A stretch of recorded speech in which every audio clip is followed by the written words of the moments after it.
In today's video, I'm going to show you how to split a screen in your Samsung Galaxy A07 phone. Now the first thing you have to do is open up your settings app. After that, scroll down, go to advanced features and then go to multi-window option. Now from here, you have to enable these three options, 1, 2, 3. Now you can use two methods to split a screen. For the first method, you have to use your two fingers. Just close the app and open another app. Now place your finger here and then swipe up, and that's it. You can see the screen has been split successfully. Now just open another apps and that's it. Now for the second method, just close all the app and then open any app and then tap on this recent button, then touch and hold it and drop it to here, and it's done.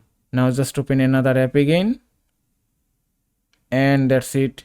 And that is how you can split screen in your Samsung Galaxy A07 phone. I hope this video was helpful. If it was, please give it a thumbs up and don't forget to subscribe.